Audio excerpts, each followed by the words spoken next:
Real love is not illusion. It's not fantasy.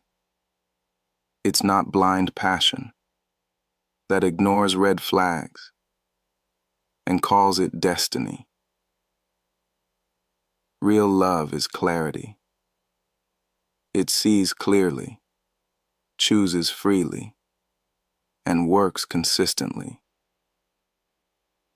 It honors boundaries. It values accountability. It respects difference. It breathes honesty. And above all, it chooses, not once, but daily. The myth says, love should be easy. Realism says, love should be true. And truth, while sometimes heavy, always frees. So, if you take nothing else with you, take this. Real love doesn't just feel good. It builds good, day by day, choice by choice, effort by effort. Take a slow breath in, exhale gently. Notice the steadiness of being here, facing love with clearer eyes. I've spoken to you about realism, about seeing without illusion, about choosing with freedom. But there is more to be uncovered, because not every bond is just misaligned. Some bonds are manipulative. Some are built on control. Some leave you doubting yourself, more than you ever should. And those patterns, they need breaking. At 6 p.m., Sophia Voss will meet you. Her voice is sharp, clear, unafraid. She will walk with you into the world of manipulation, how to spot it, how to name it, and most importantly, how to break free from it. Where I have shown you realism in love, she will show you liberation in truth. So carry this clarity forward. Take another deep breath, exhale the illusions, and step into the next hour, ready to see not only what love can be, but what it must never become. Too many of us step into relationships chasing illusions. We imagine that love will erase loneliness, heal old wounds, or fix what feels broken inside. We tell ourselves stories about soulmates and destiny, about someone arriving to make us whole. But here's the truth. When you put that kind of weight on love, you set yourself up for disappointment. No partner can be everything. No relationship can solve every ache. And when you expect perfection, you miss what's real. Because real love isn't flawless. It's messy. It bumps up against your insecurities. It forces you to face yourself in ways comfort never could. The danger of idealizing love is that it blinds you. It makes you ignore red flags. It makes you excuse harm. It keeps you stuck in fantasy instead of building something true. So the first step in realism is this. Drop the illusion. Let love be what it is. Not a cure, but a choice. Realism doesn't mean cynicism. It doesn't mean giving up on hope. It means learning to see clearly, to recognize that attraction and affection don't erase the need for boundaries, to understand that chemistry doesn't replace compatibility, to accept that even the best relationships require effort, repair, and compromise. When you see love clearly, You stop asking it to be magic. You start asking it to be mutual. You stop chasing someone to complete you. You start choosing someone who can walk beside you. This shift from illusion to realism does not make love colder. It makes love stronger. Because when you let go of fantasies, you finally make room for the real thing, a bond between two imperfect people, choosing each other, day by day. Love without illusion isn't smaller, it's deeper. And that depth is where relationships stop breaking you and start growing you. Let's be honest. Most of us have seen the red flags. The cutting remark brushed off as just a joke. The pattern of disappearing when you need them most. The refusal to take responsibility after hurting you. And yet, we tell ourselves stories. They didn't mean it. They'll change. I can handle it. Why? Because we want the fantasy more than the truth. Because facing the signs means facing the possibility that this relationship may not be safe, may not be sustainable. So we rationalize, we excuse, we ignore. But ignoring red flags doesn't make them vanish. It only delays the cost. Here's a mindset shift. Red flags are not curses. They are information. They don't always mean the relationship must end. But they do mean something needs attention. When someone raises their voice in anger, that is data. How often? How intense? Do they repair afterward? When a partner avoids accountability, that is data. Are they willing to grow? Or do they deflect and blame endlessly? Red flags tell you what you're dealing with. They invite you to ask, can I live with this? Does this align with the life I want to build? Treat them like road signs, a warning on the path ahead. You can slow down, choose another route, or decide this road isn't for you. But pretending the sign isn't there only guarantees collision.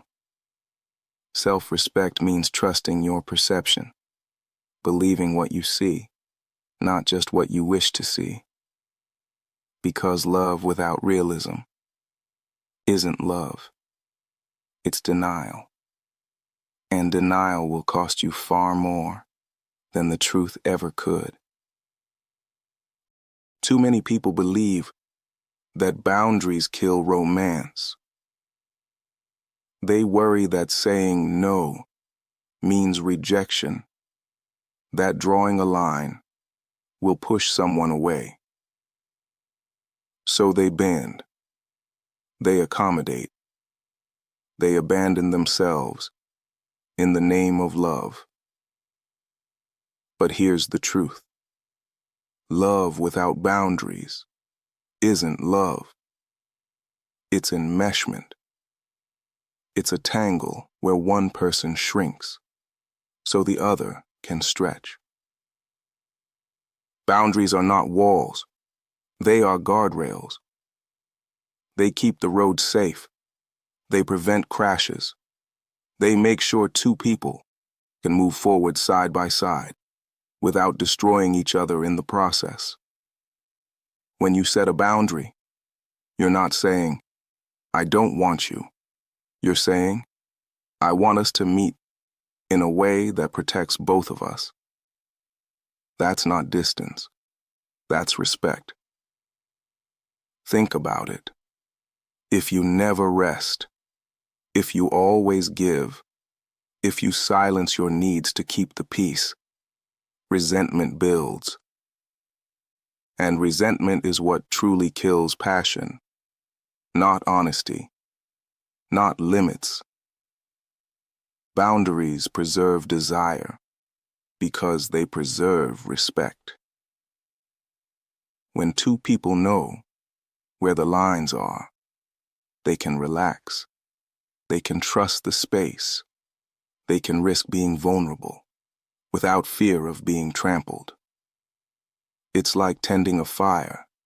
Too much wood piled on carelessly smothers the flame. Too little air, and it suffocates. But with balance, the fire burns strong. Boundaries create that balance. They make room for passion to thrive without burning the house down. So stop fearing that your no will ruin love. The right person will honor your boundaries. The wrong person will resent them. Either way, you learn the truth faster. And the truth, though sometimes painful, is always safer than the illusion. Too many people stay in relationship because they feel they have to. They say, I've already invested so much. They need me. I can't disappoint my family. And little by little, obligation replaces desire. When you're there only out of duty, the spark fades. The honesty disappears. The relationship becomes a cage, not a connection. Obligation may keep you in place, but it does not keep you alive. Love was never meant to be a debt. It was meant to be a choice. Real love is not about staying because you have no other option. It's about choosing, again and again, to wake up beside someone because you want to, not because you're trapped. To work through conflict because the bond matters, not because you fear what others will think. To give care freely, not out of guilt, but out of genuine desire. That's why realism matters. Because when you remove the illusions, you can see what's really happening. Are we both choosing this? Or are we just enduring it? Love is healthiest when it is an act of freedom. When both people know they could walk away and still they stay. That's not weakness. That's strength. Because the bond isn't built on chains. It's built on commitment, on choice, on the daily decision to keep showing up. So ask yourself honestly, am I here out of fear or out of freedom? The answer will tell you everything about the health of your love. And if it's not freedom, then it's time to make a new choice. We've all heard the phrase, love conquers all. It sounds beautiful, but in practice, it can be a dangerous myth. Because love alone doesn't resolve deep differences. You can love someone deeply and still fight every day about money, about faith, about parenting, about the vision for the future. Affection doesn't erase misalignment. Attraction doesn't build shared values. And when compatibility is missing, love often turns into exhaustion. It feels like pushing a boulder uphill. Endless work. No steady ground. So hear me clearly.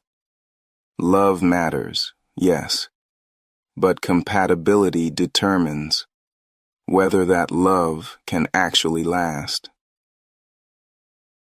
Compatibility isn't about liking all the same hobbies. It runs deeper than that. It's about values. Do you both see respect the same way? Do you both honor honesty? It's about goals. Do your visions for family, career, and growth move in the same direction or constantly pull you apart? It's about lifestyle. Can your daily rhythms coexist? Or does one person always have to shrink for the other to expand? When compatibility is present, love flows more freely. Conflicts still happen, but repair feels possible. The relationship feels like partnership, not survival. When compatibility is absent, love becomes a constant negotiation. Every joy is weighed down by friction. This doesn't mean you need perfection. It means you need alignment where it counts. So ask yourself honestly, do our values match?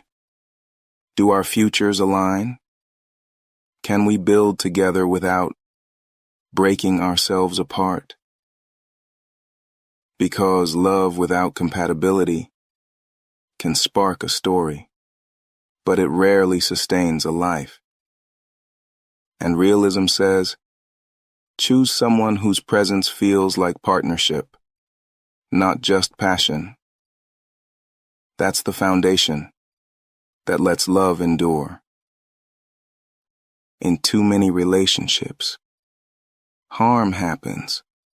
Words cut deep. Promises break. Trust gets bruised. And what follows is excuses. I was tired. You know how I get. It wasn't that big of a deal. Excuses smooth the surface, but they never mend the crack. Because healing doesn't come from pretending the wound was small. It comes from taking responsibility. Accountability is the difference between a relationship that repeats harm and one that grows from it.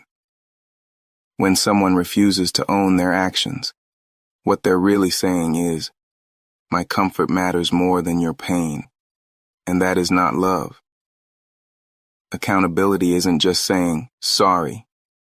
It's showing change. It sounds like, I was wrong. I hurt you. I take responsibility. And then, it looks like behavior shifting, patterns breaking, effort showing, consistency proving. Without accountability, apologies are empty. With accountability, even deep ruptures can be repaired. Ask yourself, does this person own their mistakes? Do they make repairs when they cause harm? Or do they twist blame, minimize the impact, make you feel foolish for hurting? And also ask yourself, do you take accountability? Do you apologize with sincerity? Do you follow through on your promises?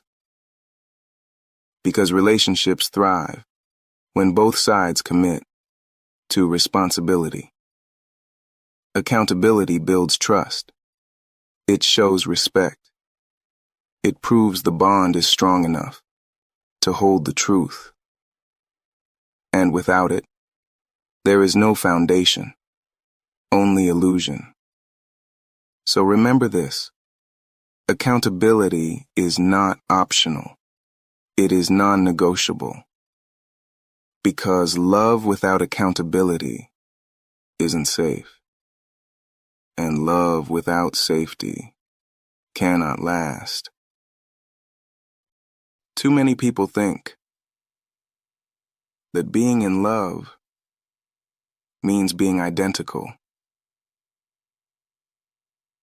Same opinions, same preferences, same outlook. But sameness isn't love. Sameness is control. Healthy love makes space for difference.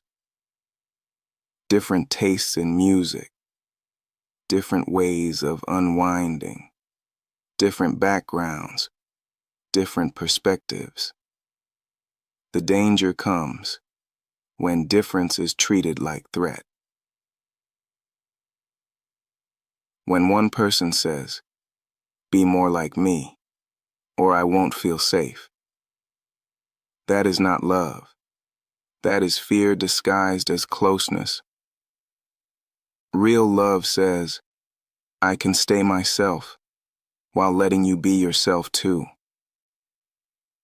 Because intimacy doesn't require the erasure of individuality. It requires respect. So how do you love fully without losing yourself? It begins with self-awareness. Know your values. Know your limits. Know what makes you feel alive.